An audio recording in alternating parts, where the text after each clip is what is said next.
guys, how you going? Hope you're all doing very well. This afternoon I'm going to be doing another movie review, so hopefully you find this one interesting. This movie is a horror comedy from Spain, Spanish language English subs, released in the year 2016, directed by Roberto San Sebastian, and this film is called The Night of the Virgin.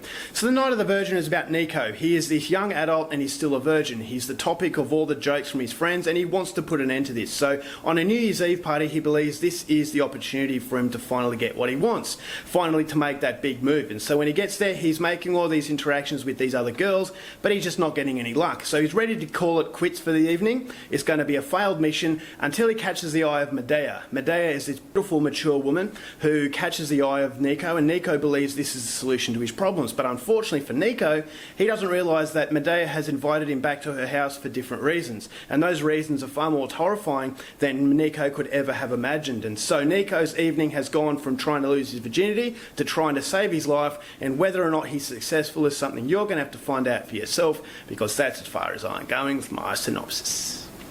Now my thoughts on The Night of the Virgin. This is a film that I didn't really hear too much about, but what the selling point was is that number one, it's an extreme film that has been very provocative and has upset a lot of people, and number two, it's a Spanish horror film. Now Spanish horror films, they are few and far between, but when they come on, they are actually very impressive, and that's something that I really liked about Spain, but they're just not quite as prolific as other countries. And so when you think of Spanish cinema, you think of Guillermo del Toro, you think of Alex de la Iglesia and Miguel Angel Vivas, who created a film called Kidnapped, which was the first real extreme horror film from Spain that I saw that absolutely shocked me at how cruel it was. And so I was hoping that Roberto San Sebastian could create another experience that I would never forget. And I will say that The Night of the Virgin does produce some moments of shocking material that you will not forget. And it does deliver its promise as far as being an extreme film, but unfortunately it just doesn't quite get to the status of a great movie for a very simple reason, which is something I'll go into a little bit later. But what I really liked about this movie was the fact that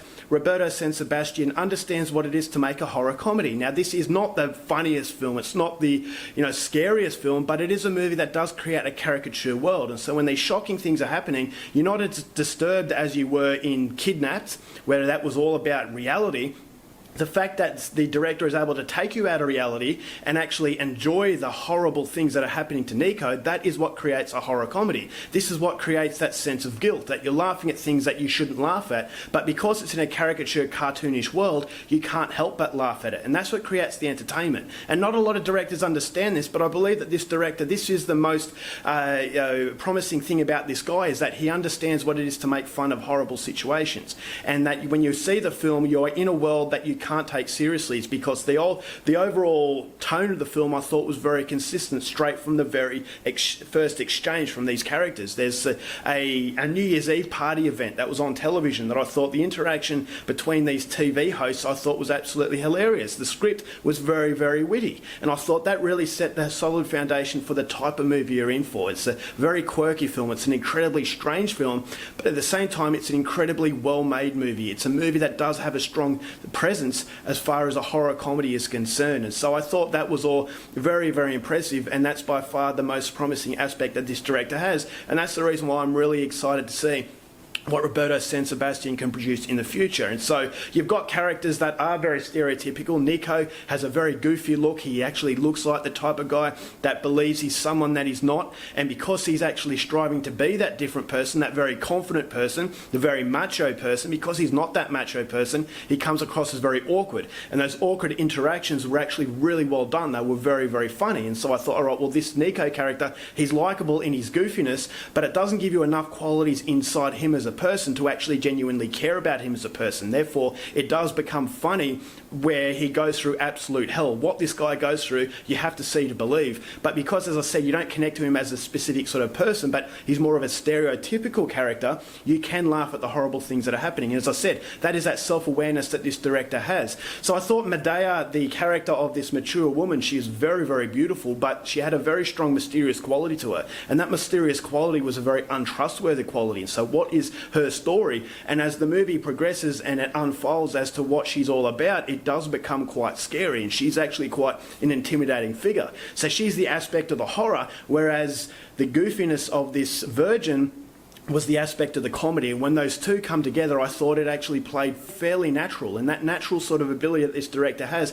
allows you to enjoy it in a very offensive way. This is a movie that sticks its middle finger up at the PC crowd. If you are easily offended, then you're not going to like this movie at all, but this is a film that's directed at a very acquired taste. So if you're coming out of that acquired taste and you're coming into the film and you're going to say, oh, I was offended by this, I was offended by that, the director is sticking his middle finger up at you. You shouldn't have watched it. And unfortunately, in today's world, people are looking for things to be offended by, and so if you're one of those people, you're going to be offended by everything that happens in this movie. This is an extreme film with a capital E. There's a lot of sexual violence, there's a lot of very graphic full frontal male and female nudity, there's sexual violence, there's a birthing scene that you will never forget, and there's a lot of bodily discharge. There's a lot of excrement, there's a lot of semen, there's a lot of urine. Anything that you could possibly think of is in this film. It is incredibly offensive and it's incredibly disgusting. I was actually quite shocked at how disgusting this movie gets. There's a lot of practical gore effects that I thought were fantastic. There were some horrible sets of violence, and as I said, the things that Nico has to go through right at the end of the film, you just feel sorry for him in a very funny ways because he's been through absolute literal hell.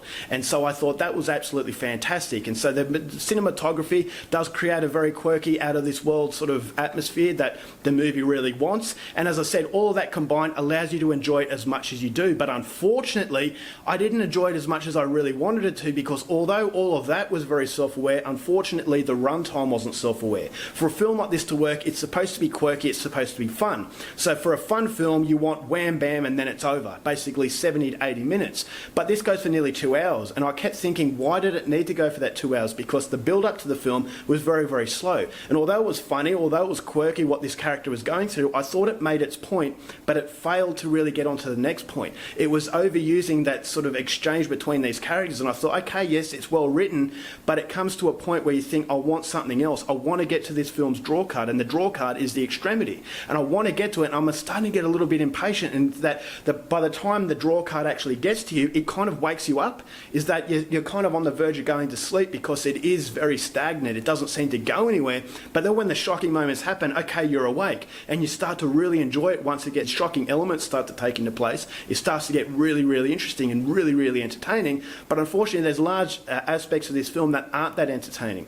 And so I thought, as though this was a first draft, they just threw it up there to say, okay, this will do. We don't need editing. We don't have time to edit. We're just going to splash this film on the screen. People are going to remember it by how extreme it is, which is exactly what they will remember it by. But unfortunately, that's only what they'll remember it by, is because those stagnant moments really prevent the movie from being replayed. I thought it was way too long to actually make a movie on multiple viewings. I just thought, okay, I really like the extremity that this movie produces. I really like the balls that the director shows in actually going that extra step to provoke audiences, which is very rare these days in a world where everyone is offended by everything. But unfortunately, it's just that lack of self-awareness in making what is a fun film.